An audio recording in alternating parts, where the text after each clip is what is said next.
We don't care. We're just here to have fun and hopefully entertain ourselves. And if we entertain a few people in the process, that's a win. I'm live already. I'm rambling. I'm live again. All right, here we are back at Hoagie's Garage on a Tuesday night this week. And we are going to run through our sponsors real quick like we always do. We got Morning Sun Marketplace out in Thomasville, Pennsylvania with Rick and Sue Fritz. Hawk Wings up in Jackson, Minnesota. You need a wing for anything you're racing, give them a look. My Race Pass, if you don't have it, you need to get it. That's all I can say. Kaiser Wheels down in Alton, Iowa. Be Wiser by Kaiser. Kudum Auto Sales over in Inwood, Iowa. R&K Insulation in Inwood, Iowa. Houston Speedway right up here next door to us in Brandon. That's what we call our home track. Mother's Day is getting closer and closer, bud. That's right. Falcons Brothers Trucking, we always want to thank them for what they do for us and for racing in general, and we keep forgetting to mention, but I'm getting better at it lately, that they do haul livestock for a living, so, you know, if you got anything to move around, give Trim a call.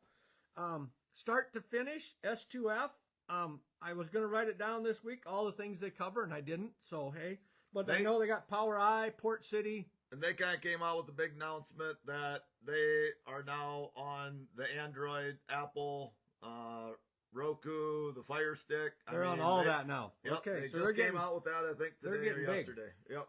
And then we always like to mention Hero Haven for all that they do for the vets and first responders. And, of course, Lumber Lounge and Garage with Bench Racing with Shane and Snow. And it was really good to see Shane back on the show last night. The man has been a little bit too busy, but he made her to the show last night, so it's always a good thing. I'm sure the viewing went way up. Oh, yeah. Well, I'm just kidding you, Snow. Just kidding you, Snow. All right, here we go. Hey, we're back at Hoagie's Garage, and we have Casey Shuman on tonight. How you doing, Casey? I am doing good. I appreciate you guys having me on. All right, absolutely. Now, what are you? I've read two different things. Are you the promoter general manager or assistant manager? General manager now. Okay. I was hired last year to come on and be assistant general manager and just kind of get prepared to take over as a general manager. So August of last year is when I became general manager. Okay. So you're the boss man now. Yeah, I guess. It depends on who else, but yeah, most of the time. So, we'll get into that part of it here maybe a little later in the show, but let's get to know you a little bit better. What got you involved in racing? We know you've been a racer for a while and you're still doing a little bit of it, but how'd you get started in it all? Was it a family thing or how did it all get started? Yeah. My dad, he raced, you know, from when I was born. 2 weeks old, I was in Victory Lane at Knoxville, with him when he won the Nationals. So, you know, I was around it growing up. We traveled around on the outlaw deal for quite a while, you know, until I really got to where I was going to school more often.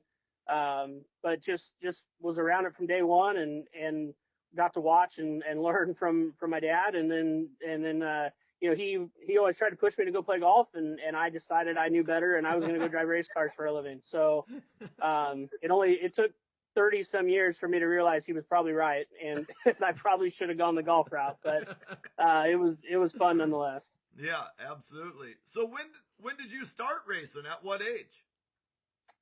So I ran my first race. I ran go-karts in 94. So I was 15 years old. And I ran go-karts for a year and then I didn't run anything in 95 or 96. And then I got into sprint cars in 97. So, you know, by today's terms, I was a very late bloomer. I started racing sprint cars. Yeah, I was 18 when I started racing sprint cars. And what kind of sprint cars were you doing? 305s, 360, 410? What'd you do? No, the only real opportunity I had was to go run a non-wing 410 sprint car with SCRA. And again, probably not the right step. You could go from go-karts to non-wing 410 sprint cars, but it was the opportunity that was put in front of me and something that I felt like I just needed to go ahead and try. Absolutely. So we have a comment already from Orion Showalter. I hope you know him because he's smarting off a little bit at you. Says assistant to the assistant general manager more likely. He says Sawyer runs the show, so just throwing it out there for you. She does. She does. We bounce all the major decisions off of her. That's my 9-year-old daughter. So she definitely has a say so in a lot of what happens. Well, them young kids sometimes do run the show. It seems like I ain't gonna argue that. Your world revolves around them, anyhow. It seems like. Yep, for sure. Absolutely, absolutely. So, what did you all race as time went on? You, from what I saw, you raced for 10 to 15 years, and you still dabble it in a little bit. Yeah. So I started there in '97 and ran out west on the West Coast, and then I actually moved to Indiana and started running sprint cars around there, and that's really where I lived up until the last couple of years. So mostly all non-wing sprint car stuff. From coast to coast. I mean, we'd race in Indiana during the summer. And then when it started to get cold and snowing back here, I'd go back out west and race in Arizona and California and stuff like that. And so the majority of everything I did was non-wing 410 sprint cars, a little bit of wing stuff, some midget stuff every once in a while. I towards the end of my career or towards the end of full-time stuff, I would go to Australia and run a midget down there during the wintertime a little bit. But for the majority of my career was non-wing sprint car stuff. Okay. I have to ask, because my memory ain't good. Well, hey, Rick's listening, Fritzy. What was Dad's name? I can't remember it. Ron Shuman. Ron, okay. Now, did he, here I'm going to ask a question, because my memory's not very good. For a while, did he drive that Luna Ford car out of California for a while, or am I thinking wrong? No, he did briefly. Okay. I think it was like 1987, 86 or 87, somewhere in there. He ran part of the season for Lunas. Okay. See, every once in a while, bud, it clicks, and by God, we're going to mark this as a win.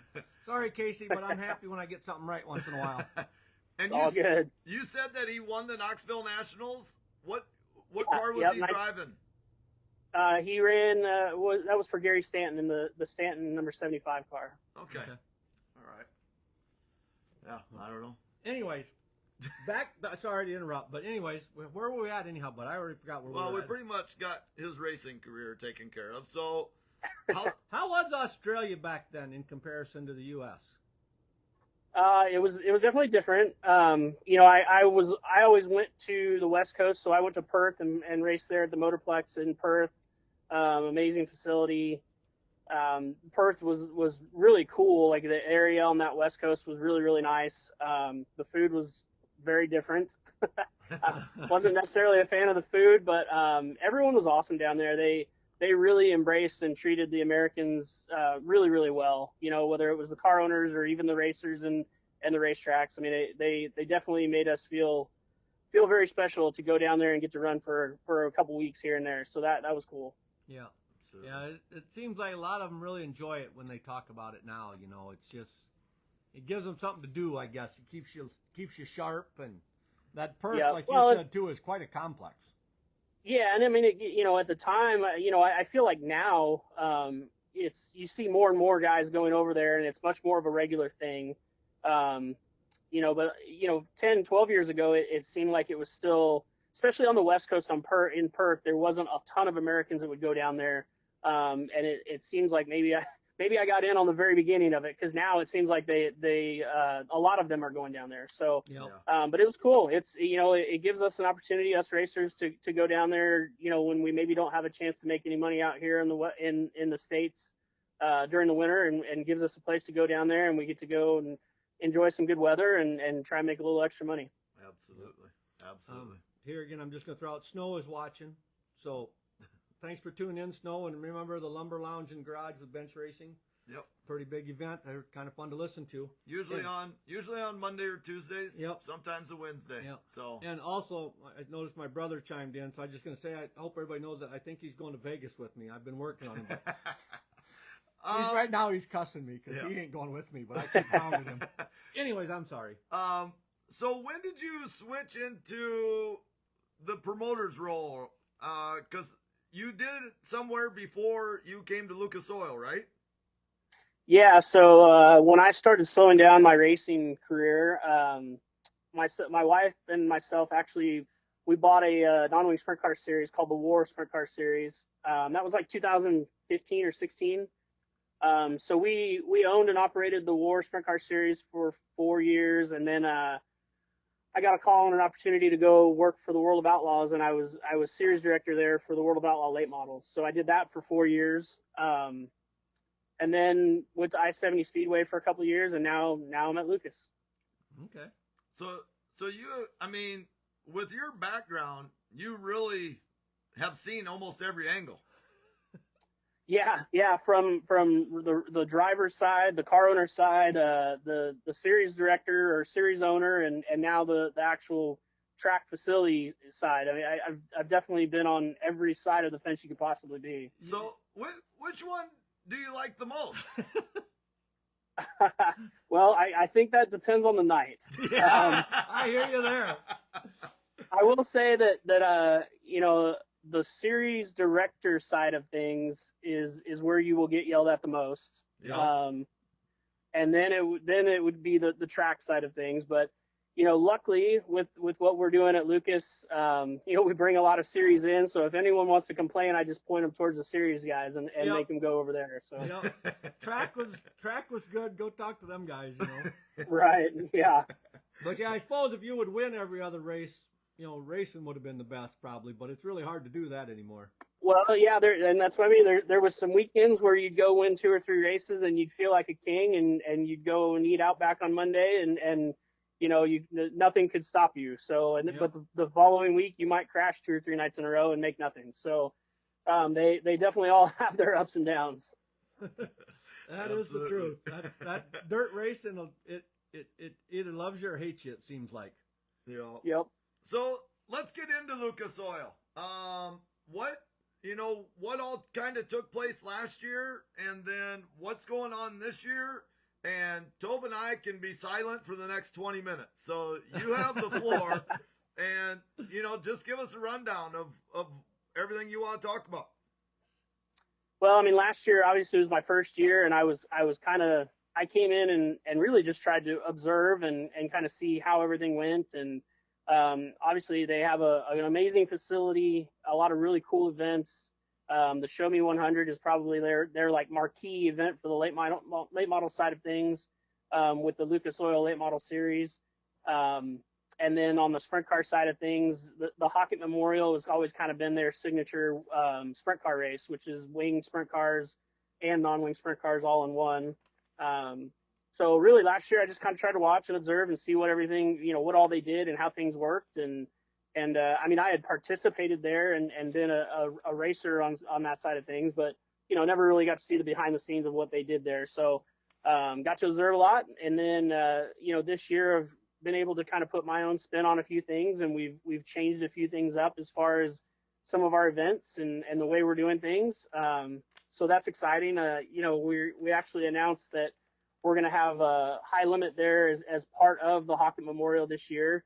Oh. So that's pretty exciting. I mean, that's, you know, that event means a lot to me. Being a former Jesse Hockett Racing teammate and raced for his dad, and you know, there's just a lot of cool parts about that event. So to bring high limit on with that event is really cool. I'm excited to work with those guys, with Brad and Kyle and Kendra and JP and all of them. So that's going to be awesome. You know, we actually are going to do like a little mini series called The Road to the Hockett. So we'll have 4 weekends where we do, you know, wing 410s, non-wing sprint cars, and we're going to have our own little points deal for that to kind of lead into the big race in September. So that's kind of cool. That's something new for this year that we're doing. And then instead of like weekly racing, we've kind of changed that up a little bit, and we're going to do a deal called the Challenge Cup. You know, it's just kind of trying to put our weekly guys on a little bit bigger stage. Pays a little better. The point fund's a little better. We're going to stream all of those races and just try and give them a little bit bigger stage to showcase what they have going on. So the racing side of things is a lot of the same, but we're throwing some new things at it as well. We have been invited to the Hockett Memorial too already, bud. Oh. So there you go. It's one you don't want to miss. It'd be a great show. I ain't gonna lie to you. your buddy Ryan chimed in again, and he says, I've seen him in race control. He might deny it, but that's where he's had his biggest smiles. So. Well, that might be true. That might be true. Whether it's because the guys were putting on a good race, or because I got to jump on and yell at somebody a little bit on the radio. Could have been both ways, actually. Yeah, absolutely. Just for anybody that just tuned in, we got Casey Shuman on the show, and I want to apologize. I never remember to do it, but I don't believe all the comments and things show up on my phone as I'm trying to watch, because I've gone home and looked at it, and then there's like 10 comments that I never saw sitting here. So if I don't say your comment, it's not because I don't like you. It's just I don't see it because I'm not that smart. So anyways, back to you, Casey. Yeah. So, and then the facility side of things, we're making a lot of changes there too. We're adding like a big playground and a kids zone up top. For the little ones to actually entertain themselves a little bit. And, we're adding a lot of stuff to our campground. We're actually going to add a big pavilion to where it'll have, games and pool tables and vending machines and stuff like that for everyone to just kind of hang out and congregate. And we're adding a big beach area to our lake there in the campground area, to where, mom and the kids can go kind of hang out and do the beach thing. And, so just a lot of improvements, we're really trying to focus on the family side of things. We definitely need to have the moms and the kids and stuff to come join dad. So really trying to make it a family, event center just as much as a racetrack. Yeah. Now you said that you're going to have races streamed. Do you guys normally not stream, or did you just go with somebody new, or what did you all mean by that? Well, so our major events are always streamed. When the Lucas Late Models and High Limit and all that will definitely be on Flow. When we have the Road to the Hockett stuff is going to be Power Ice sanctioned, so we'll have them on S2F. But then like our weekly stuff was never streamed. So the guys that are there every week, the guys that are supporting us all the time, they never really had that option. So now. We're trying, like I said, giving them a little bit bigger stage with a little more money, a little better points fund, and then getting them on some live TV. You bet. Perfect. And who's covering those? Those ones will be on Race and Dirt. So we've got a little bit of everything going on this year. We'll have a few different streaming services but most of everything we will have will be streamed. We've got a big monster truck show at the end of the year that's always really cool. That'll be on Race and Dirt now. And we actually are going to have big rig trucks there on May 30th.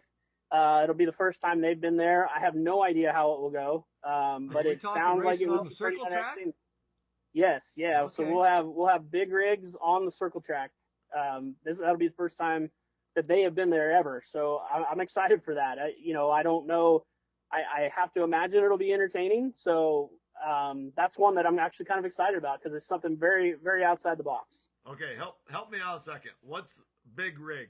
A semi. Semis? Like semis. Holy cow. See, I knew something again. God, I'm on top of it tonight. The American Big Rig Racing Series will be there. So May 30th. So that's one that I think will be it will definitely bring in a hopefully a big crowd. And whether it's great or a disaster, I'm sure people want to come see it. Yeah, well, some people come for the disasters. That's why some people go to the track. How many do you expect to get for that? Do you have any idea? As far as trucks, or I think they bring around 20 is what most of their events have been. And actually, so they're going to be at our place on Saturday night, May 30th, and then Friday night, the night before, they're going to be at Granite City at Tri-City Speedway. With the Gundakers up there at their racetrack. So we tried to put together a little 2-day weekend for those guys to come. So hopefully maybe a few more than the 20 will come. Absolutely. So how many tracks are fairly close to you? So I would say probably the closest would be Springfield, which is a little over an hour. That would probably be the closest, but we've got probably 4 or 5 different racetracks that are within a couple hours. Some of them run on Friday nights, which, helps both of us. And then some of them run Saturdays, but we don't really overlap on a lot of the divisions. And there is actually a lot of cars down here in the central to southern Missouri area. So there's enough to go around for sure. That's good. That's good. You have to help me with this comment. Vincent DiCarlo, hopefully I got that right. Community unity of fun. Is that like a slogan you guys have at the track or anything, or is that? I don't know, but if he hasn't got it trademarked, maybe we'll put it on a T-shirt. Yep.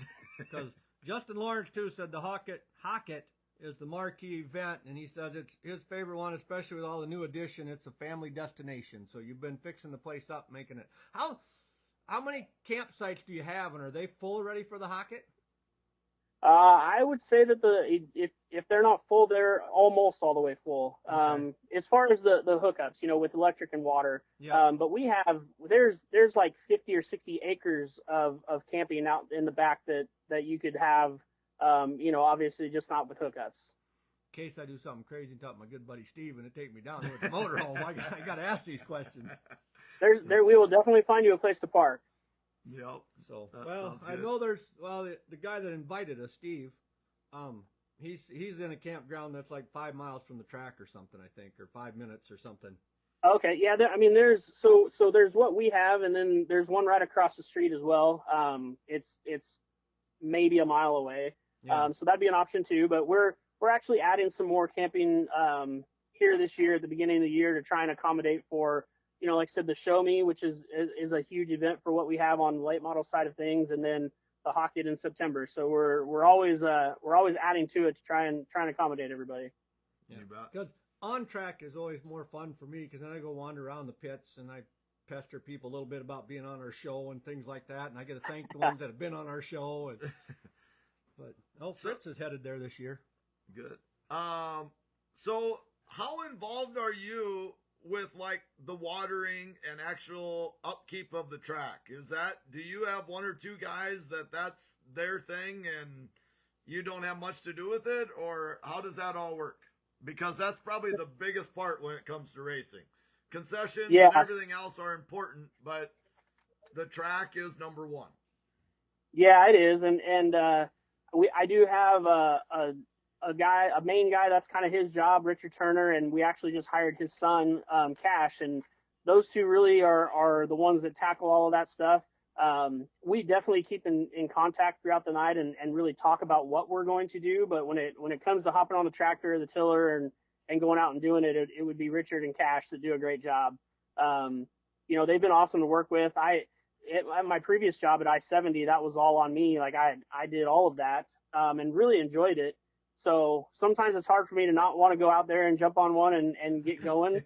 But I definitely have a lot of other things going on throughout the night. But those guys do an awesome job. And like I said, we work really well together, and we bounce ideas off of each other on what we want to do throughout the night. And I really feel like we've made a lot of progress on the racetrack. I mean, there's been some nights in the past few years where people will complain whether it's too slick or it's too heavy or whatever it is, but I feel like we've gotten a pretty good, consistent track towards the end of 2025, and we're actually making some improvements to it as well, and kind of reshaping one of the ends. It always got a little weird. It had a real flat spot up at the top, and so we've redone all of that and doing a bunch of stuff on the racetrack too to try and help it race better.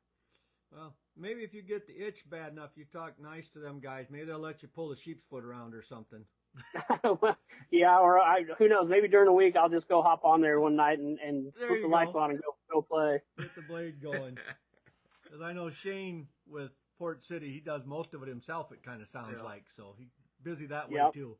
But you got enough irons in the fire. You maybe don't have to be out there on the track either, other than you get that itch. Well, yeah, I mean, and like I said, it's great to have. We have an awesome staff. I mean, between Richard and his son and working on the racetrack, and our office staff and ticketing and concessions and even our tech guys. I mean, I'm really, really fortunate to have a really good staff that was in place when I got there. So, I definitely am bouncing around and trying to put out fires every once in a while when they happen. But most of the time, our staff has it all handled and does a great job. Yeah, that's awesome. So, that's awesome. How many events do you have then scheduled for 26? I mean, is it 20 shows, or what? How busy are you for the whole summer? I think we have like 36 nights of racing. A lot of the stuff we do is multi days though. So, the Hocket is a 3-day show. The Show Me 100 is a 3-day show. Here not too far away, our opening weekend is called the King of America. It's the USMTS Modifieds. That's a 3-day show. So we have a lot of multi-day, weekends. We don't have a ton of just a regular Saturday night program. So, it sounds like a lot, but it's not every weekend by any means. Yeah. But them 3-day shows, I've often wondered how some of them tracks, like when they do the Tulsa Shootout and the Chili Bowl or the Knoxville Nationals or the High Banks at Houston, it's any of them 4 or 5 day shows, well, Knoxville's what? Like 10 nights out of 11 or something they race. Yeah. You got to be dragging when you get done with them. 3 days would be long enough, I think. Yeah, I mean, it definitely, by the final night, you're definitely wore out. And then, honestly, actually, at the end of September, we have the USRA Nationals, and that's 5 nights in a row. We had, I want to say, it was over 300 cars we had in the pits here this last year. So that's definitely the one. I mean, it's already the end of the year, and we're already kind of dragging, and then we got that one that's 5 in a row. So we're definitely ready for a break after that. Yeah, I bet. I ain't gonna lie to you. I just push at the High Banks, and I take days off. I don't even bother going to work, and all I'm doing is pushing. So I just take Thursday, Friday off and run with it that way. But when we had I can't remember his name, of course, but from Placerville out in the West Coast. Yep. They have a band that plays a little bit in the middle of the afternoon and then have some food and then they have a race. Do you guys have anything unique that you guys do at the track? And if you don't, that's no big deal. I'm just curious. We do. I mean, we do have a full bar up on the top, which is somewhat unique to some dirt tracks. And then we have a go-kart track up there. And we do, like, on our multi-day events, like this year, for instance, for the Hocket, Friday night we're gonna have a karaoke band pit party type of deal after the races with food, and we actually have a mobile beer trailer that we're gonna take down there. So we'll have some stuff like that. But every night we have something going on, whether it's down in the pits or up in the bar, after the races for sure. Yeah, because that Lucas Oil, you can tell me I'm wrong, but that's like a big. Is there more than just the dirt track there, or am I thinking of a different place?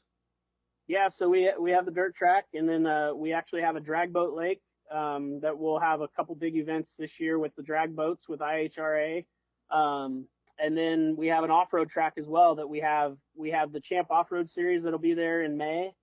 And then we have 2 or 3 other, smaller, lower level like UTV and off-road type stuff. So we got a lot of stuff going on, not just on the dirt track side of things. So you're the general manager for all of that then? Yep. Okay. Holy Christ. So then that just, doubles your workload damn near, you could say.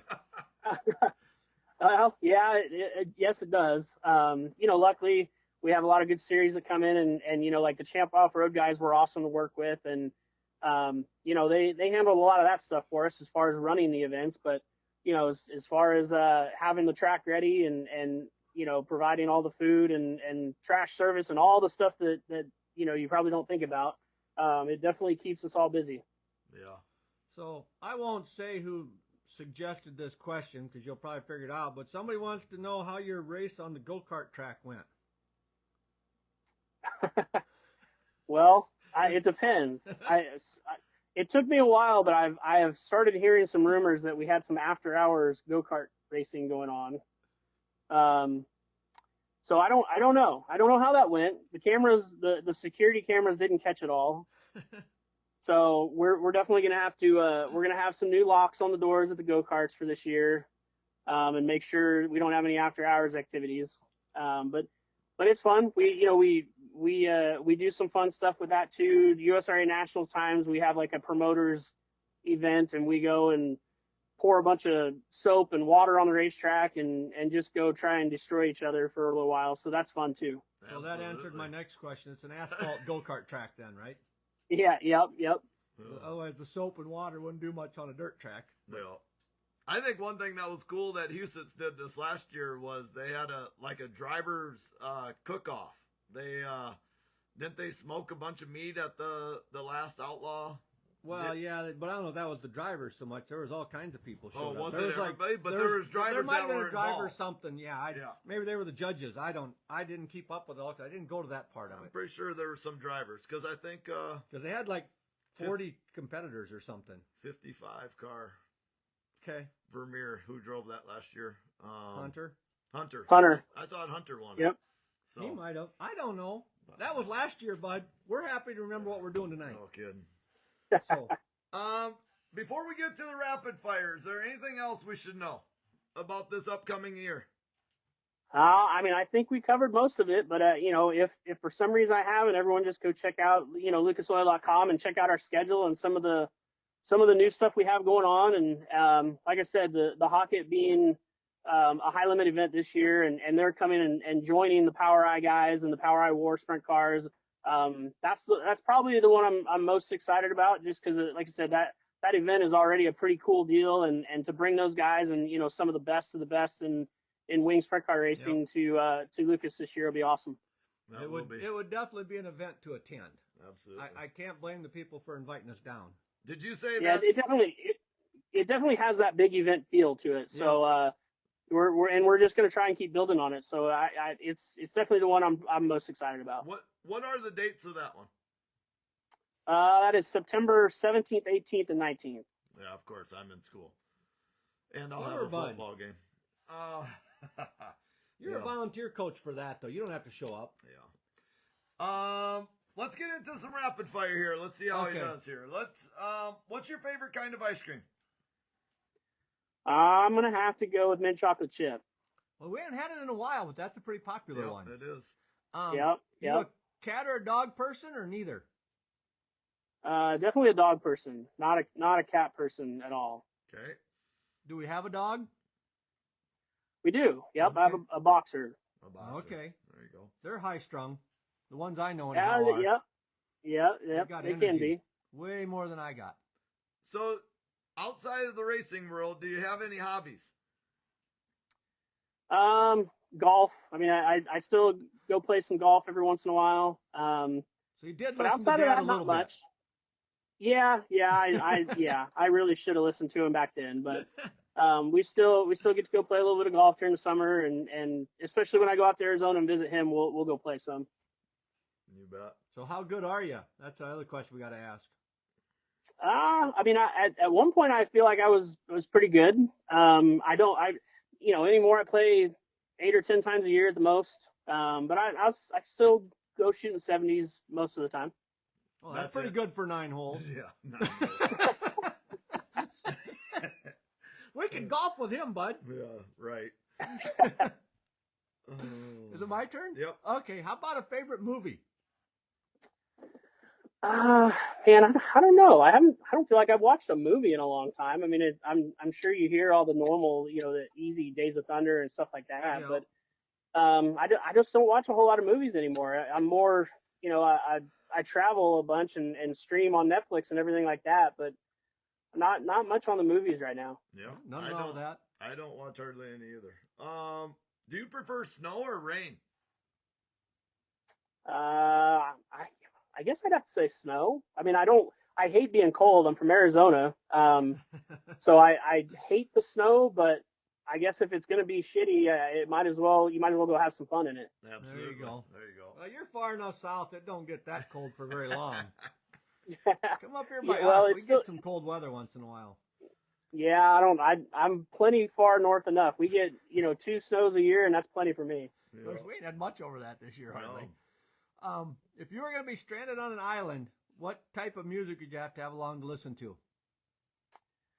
Ooh, stranded on an island. I would probably have to go with like some 90s rock or 80s and 90s country. I like the older country stuff. Perfect. That covers both of us. Yep. I like the rock, and Tobe likes the old country. So KXRB is my go-to station up here. Do you have a favorite place to go out to eat? Ooh, I love Mexican food, but we have no good Mexican food anywhere out here. So I'd probably have to go like a steakhouse, like a Texas Roadhouse or Outback. Yep. Can't go wrong with a good steak. Yep. Or a good hamburger if my wife is listening, which Yeah. I think she probably is. She growls at me if I go order a hamburger. But anyways, let's see, where are we at? Oh, how about a favorite holiday? Favorite holiday, I would have to go with Christmas for sure. Now, I don't know, do we have kids involved in your life or? Yeah, I have one daughter. I have one. Okay. Yep. That always makes the holidays fun, the Christmas part. Absolutely. Being a race car driver, these next two questions are why we ask them. We want to know how many speeding tickets you have. Surprisingly, I may have had one ever. Oh, That's awesome. that's pretty good. But then And that would have been Yeah. that would have been a while ago too. So I honestly I don't drive too crazy on the road. I feel like I get it out of my system on the racetrack. Well, you got less than I got. I got 3, I think. So, but anyways, then this next one, what's the fastest you've ever driven on the highway, or say ridden in the passenger seat with somebody? That would be. I was driving to a racetrack in Kansas, so there was absolutely nothing out there, and I was probably going 140, almost 140, 135 to 140. Okay, I'm assuming you didn't have the tow rig then. No. That was actually in a rental car, so I was surprised it would even do that. Oh, But yeah, yeah, I was in the middle of Kansas, in nowhere Kansas, and it was probably about that 135, 140. Yeah. I'm surprised too. It wasn't chipped or whatever to slow it, Yeah. Yep. governed. What's your go-to drink or beverage? Well, alcoholic or not? Both. We don't care. One or the other. Both. Man, I feel like the older I've gotten, I'm pretty straightforward and just go with like an old fashioned or a whiskey or bourbon on the rocks. Make it a little sip and drink. Yep. Him and Slick get along good. Yeah, Pella absolutely. Slick likes some old fashions. Yep. They're good. I like that stuff. One more You definitely got to sip them though. One more comment from Ryan. Being from Kansas, everything is the middle of nowhere, Kansas. Well, yeah, that's probably true. I mean, once you get through Kansas City, there's not much left. Yep. You bet. Last one here, so we don't keep you too long. If you just won the big old Powerball, what was that one, 1.8 billion a while back? Is there a boat, a motorhome, a pickup, some old car, something you've always wanted that you don't have the money for? Man, I don't know. I'm lucky enough. I got an old '77 Chevy truck that I got not too long ago. So that was kind of like my bucket list car. So I would say it'd probably be like a Newell or a Prevost or some big badass motorhome. There you go. That'd be fun. That'd work. I got to ask about the pickup because I got a '69 Chevy Stepside that I drive in the summer, and I push with a '79 K20. So, all restored, all fancy and nice, or is it just a driver? Or? No, it's lowered and it's got wheels on it and it's got some graphics on it and stuff. But nothing crazy. I mean, it's actually in really good shape for the age. Got a little bit of the rust and patina on it, but definitely I didn't want something that I was scared to drive. Yeah. So other than if it's raining, I'm not going out, but I'm not scared to drive it anywhere or go do anything with it. So it's fun. We get to enjoy it quite a bit. Yeah. Absolutely. My old one gets put away for the winter, so it'll just rot away driving in the salt up here in the wintertime. Yep. So. Yep. Yeah, it's got to be dry, but outside of that, I'll drive it around. Yep, perfect. You bet. Don't need a trailer queen, as they call some of them cars that show up at the car shows. Well, and I can't afford one of those. So I makes 3 of us. I was pumped to pick up the one I got and got to, actually I got it from Hunter Schoenberg. He's always buying and selling old trucks and cars, and I got it from him, and I've had that the last 3 or 4 years, so it's been a lot of fun. Yeah, and I've probably seen a picture of it on Hunter's Facebook page at some point in time. I'm sure you have, because that's where I saw it. So it was on there. Yep, absolutely. So, well, Casey, we really appreciate you taking the time and promoting your racetrack, talking a little bit about your racing career, and we just really appreciate it, and we hope you guys have the best year possible down there. Well, I appreciate it. Like I said, you guys, if you ever get down there or have an opportunity, come on down and say hey. All right. We got quite a few things on our bucket list, and the more people we talk to, the longer my bucket list gets. So I need to buy more lottery tickets or something, I'm afraid. Yeah, you need to start knocking those off the list. Yeah, that's for sure. Absolutely. When I close the podcast, can you stay on for 1 second? Casey, I want to talk to you about one thing. So, Absolutely. All right. Well, that's the end of the show then. Thanks a lot. All right, guys. Thank you. All right. Well, now he's got to run over to the other. You got to go shut the live part off, bud. If you want to talk to him off air, you got to get us off air, bud. Good thing my mind's working.